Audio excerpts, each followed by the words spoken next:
નમસ્કાર. આજે આપણે વાત કરીશું એક એવા મેગા પ્રોજેક્ટ વિશે જે એક તરફ દેશની મહત્વાકાંક્ષા છે તો બીજી તરફ એક નાજુક કુદરતી સ્વર્ગ માટે ખતરો. આ છે ધ ગ્રેટ નિકોબાર પ્રોજેક્ટ. ચલો આ વિકાસ અને પ્રકૃતિ વચ્ચેની આ મોટી લડાઈને નજીકથી સમજીએ. સૌથી પહેલાં તો આ આંકડા પર નજર નાખો. 92,000 કરોડ રૂપિયા. જી હા, આ પ્રોજેક્ટનું બજેટ છે 92,000 કરોડ. આટલી મોટી રકમ જ બતાવે છે કે આ કોઈ નાનો સૂનો પ્રોજેક્ટ નથી, આ કંઈક બહુ મોટું છે. તો તરત જ મનમાં સવાલ થાય કે આટલા બધા પૈસા, આટલું મોટું બજેટ, આખરે છે શેના માટે? આ યોજના છે શું અને કેમ અચાનક આટલી બધી ચર્ચામાં છે? ચાલો આ બધા સવાલોના જવાબ શોધીએ. આ પ્રોજેક્ટનું નામ છે the great Nicobar mega infrastructure project. આનો પ્લાન 2021માં નીતિ આયોગે બનાવ્યો હતો અને હવે આ પ્રોજેક્ટ જમીન પર ઉતરવાની તૈયારીમાં છે. તો સૌથી પહેલાં ચાલો સમજીએ કે આ પ્રોજેક્ટ ખરેખર છે શું? કેમ એને સ્વર્ગમાં એક મેગા પ્રોજેક્ટ કહેવામાં આવી રહ્યો છે? આની પાછળની આખી દૃષ્ટિ શું છે એ જોઈએ. આ પ્રોજેક્ટ બની રહ્યો છે ગ્રેટ નિકોબાર ટાપુ પર. હવે આ ટાપુ એટલે ભારતનો છેક દક્ષિણનો છેડો આંદામાન અને નિકોબાર દ્વીપ સમૂહમાં. એનું જે લોકેશન છે ને એ જ આ પ્રોજેક્ટને સૈન્ય અને વ્યાપાર બંને દ્રષ્ટિએ ખૂબ જ ખાસ બનાવે છે. આ આખી યોજનાના સમજો કે 4 મોટા પાયા છે. પહેલું એક ઇન્ટરનેશનલ કન્ટેનર ટર્મિનલ જે ગેલાથિયા ખાડીમાં બનશે. બીજું એક ઇન્ટરનેશનલ એરપોર્ટ. ત્રીજું એકદમ આધુનિક ટાઉનશિપ. અને ચોથું આ બધાને પાવર આપવા માટે એક પાવર પ્લાન્ટ. મતલબ કે આ ચારેય વસ્તુઓ મળીને આખા ટાપુનો નકશો જ બદલી નાખશે. હવે વાત કરીએ જમીનની. આ પ્રોજેક્ટ માટે કુલ 166.10 ચોરસ કિલોમીટર જમીન જોઈશે. આટલો મોટો વિસ્તાર, આના પરથી જ અંદાજ લગાવી શકાય છે કે આ પ્રોજેક્ટ કેટલો વિશાળ છે. પણ અહીંથી જ ખરી ચિંતા શરૂ થાય છે, કારણ કે આ કુલ જમીનમાંથી 130 ચોરસ કિલોમીટર કરતાં પણ વધુ વિસ્તાર તો ગાઢ જંગલોનો છે.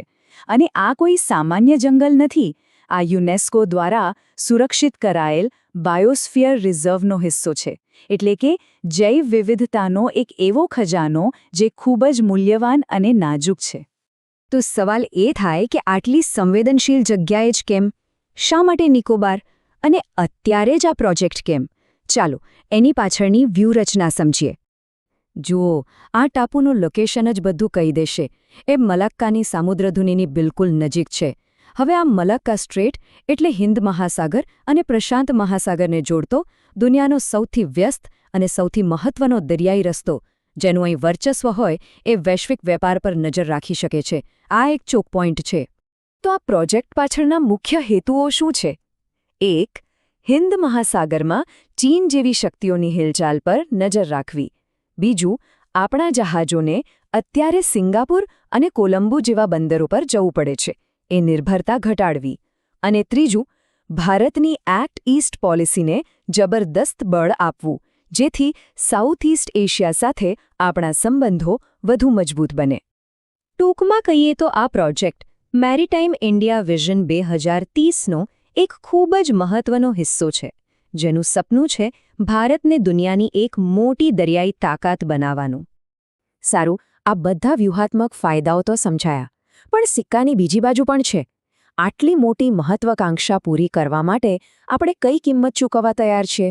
હવે જરા એની પર્યાવરણીય અને માનવીય અસરો પર પણ નજર કરીએ.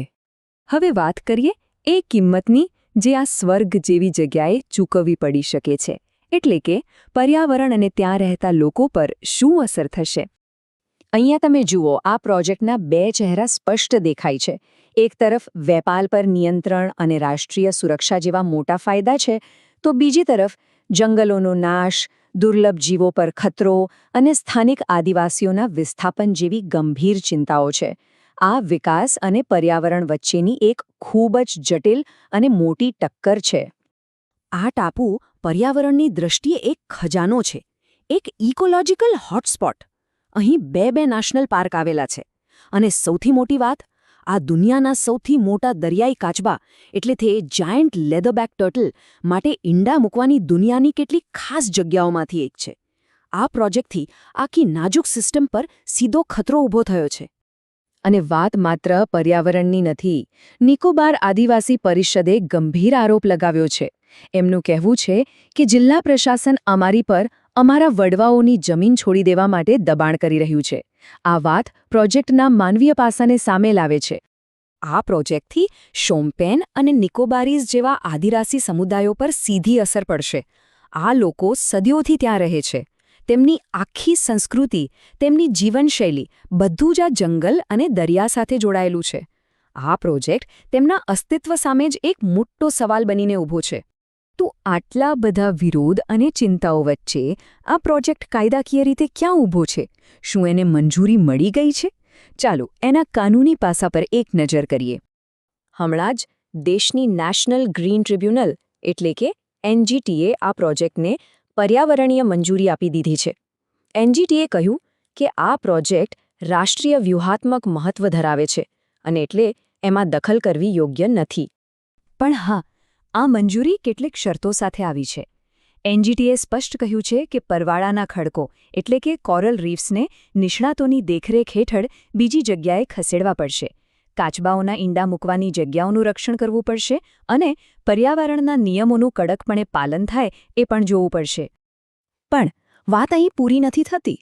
એનજીટીએ ભલે લીલી ઝંડી આપી દીધી હોય, પણ જંગલની જમીનને લગતો એક કેસ હજુ પણ કોલકાતા હાઈકોર્ટમાં ચાલી રહ્યો છે.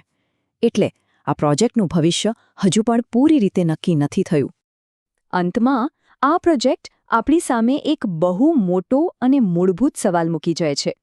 શું કોઈ દેશની વ્યૂહાત્મક મહત્વાકાંક્ષા અને પ્રકૃતિનું અમૂલ્ય ભવિષ્ય આ બંને એકસાથે ચાલી શકે છે? આ સવાલનો જવાબ જ ગ્રેટ નિકોબારનું ભવિષ્ય નક્કી કરશે.